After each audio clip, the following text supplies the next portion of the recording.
বৃষ্টির পানিতে রয়েছে 5টি রোগের ওষুধ। আপনারা জানলে অবাক হয়ে যাবেন, বৃষ্টি কিন্তু আল্লাহ পাক রব্বুল আলামিনের পক্ষ থেকে আসমান থেকে বর্ষিত হয় এবং আল্লাহ তাআলা বৃষ্টির পানির ব্যাপারে নিজেই কোরআনুল কারীমের ভিতরে আয়াত নাযিল করে দিয়েছেন। কোরআনুল কারীম খুলেন, আল্লাহ পাক রব্বুল আলামিন নিজেই বলে দিয়েছেন। 26 নম্বর পারা 10 নম্বর সূরা কফের 9 নম্বর আয়াত আল্লাহ পাক রব্বুল আলামিন জানিয়ে দিয়েছেন, ওয়ানাজ্জালনা মিনাস সামাই মাআন মুবারাকান ফাআমবাতনা বিহি জান্নাতি ওয়া হাব্বাল হাসীদ।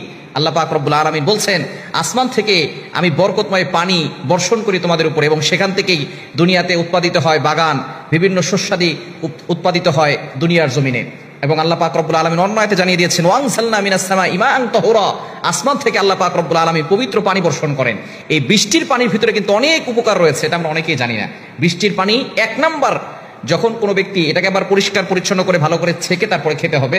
যদি কেউ বৃষ্টির পানি খেতে পারে তার হজম শক্তি বৃদ্ধি পাবে।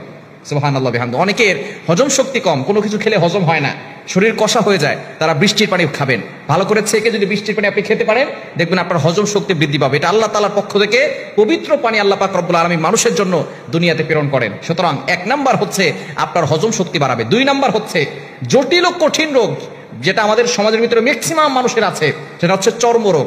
বিভিন্ন ধরনের চুলকানি হয়, অ্যালার্জি হয়, দাউদ হয়, এই ধরনের সমস্যা অনেকের আছে। নবীজি সাল্লাল্লাহু আলাইহি ওয়াসাল্লাম কিন্তু বৃষ্টিতে গোসল করতেন, এটা আমরা অনেকে ভুলেই গেছি। এবং নবীজি সাল্লাল্লাহু আলাইহি ওয়াসাল্লাম বৃষ্টি পড়লে বৃষ্টিতে হাত দিয়ে দোয়া করতেন, কারণ নবীজি সাল্লাল্লাহু আলাইহি ওয়াসাল্লাম জানিয়ে দিয়েছেন বৃষ্টির সময় দোয়া করলে দোয়া কবুল হয়, ওই দোয়া ফেরত দেওয়া হয় না। নবীজি সাল্লাল্লাহু আলাইহি ওয়াসাল্লামের হারিয়ে যাওয়া সুন্নত মাঝে মধ্যে বাস্তবায়ন করবেন, বৃষ্টির পানিতে গোসল করবেন। পুরুষ হলে যেখানে লোকজন কম থাকে সেখানে একটু গোসল করবেন, বৃষ্টির পানি গায়ে লাগাবেন, দেখবেন আপনার অ্যালার্জির সমস্যা চলে যাবে, চুলকানি রোগ, এগুলো সব থেকে আপনি মুক্তি পাবেন। খুবই জটিল ও কঠিন রোগ এটা বাংলাদেশের ভিতরে ম্যাক্সিমাম জায়গায় এবং ছোট ছোট বাচ্চাদের হয়ে থাকে।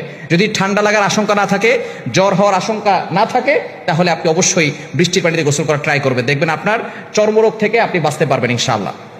3য় নাম্বার হচ্ছে বিভিন্ন ধরনের ত্বকের সমস্যা হয় আমাদের এবং চুল পড়ে যাওয়ার সমস্যা হয়। বৃষ্টির পানি দিয়ে যদি আপনি গোসল করেন, দেখবেন আল্লাহ পাক রব্বুল আলামিন আপনার চুল পড়া বন্ধ করে দিবেন এবং ত্বকের সমস্যা দূর করে দিবেন।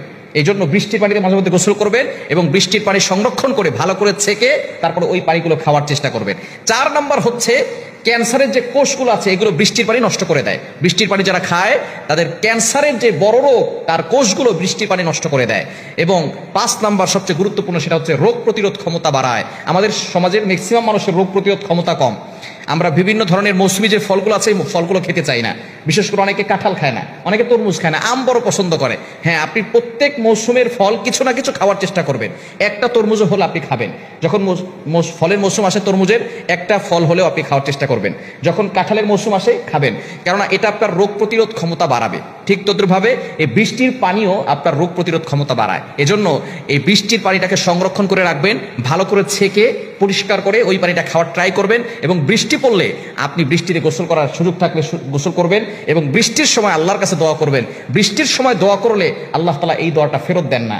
যারা বৃষ্টির সময় দোয়া করে তারা অনেকেই কিন্তু ফল পেয়েছে। এটা তিরমিজি শরীফের হাদিস, নবীজি সাল্লাল্লাহু আলাইহি ওয়াসাল্লাম নিজে জানিয়ে দিয়েছেন, যারা বৃষ্টির সময় হাতটাকে ভিজাবেন, আপনি আপনার জানালা থেকে হাতটাকে বের করে দিয়ে হাতে পানি পড়ছে আর আপনি আল্লাহর কাছে চাচ্ছেন, আল্লাহ আমার এটা দাও, আল্লাহ আমার এটা দাও, আল্লাহ আমি এই বিপদে আছি, আল্লাহ আমি এই অভাবে আছি। এবং যদি গোসল করার সুযোগ হয়, নবী সাল্লাল্লাহু আলাইহি ওয়াসাল্লাম বৃষ্টিতে মাঝে মধ্যে ভিজতেন, আমরা এই সুন্নতটাকে ভুলে গেছি। আমরা বৃষ্টিতে ভিজবো, তাহলে চর্মরোগ দূর হবে, ত্বকের সমস্যা দূর হবে, চুল পড়া বন্ধ হবে এবং দোয়া করলে দোয়াও কবুল হবে। কারণ আল্লাহ তাআলার পক্ষ থেকে আসমান থেকে রহমতের বৃষ্টি নাজিল হয়, কিন্তু অনেকেই আছে বৃষ্টি পড়লে অখুশি হয়ে যায়। বৃষ্টি হচ্ছে আল্লাহর পক্ষ থেকে বান্দার প্রতি একটা রহমত। কখনো বৃষ্টি বললে বৃষ্টিকে গালিগালাজ করবেন না। বৃষ্টি আসলে অতিরিক্ত হলেও আপনি কখনো বৃষ্টিকে গালিগালাজ করবেন না, এটা আল্লাহর পক্ষ থেকে একটা রহমত। এজন্য বৃষ্টির সময় দোয়া করবেন এবং বৃষ্টি পানির খাবেন এবং গোসল করার ট্রাই করবেন, দেখবেন আল্লাহ তাআলা জটিল ও কঠিন রোগ থেকে আপনাকে মুক্তির ব্যবস্থা করে দিবেন।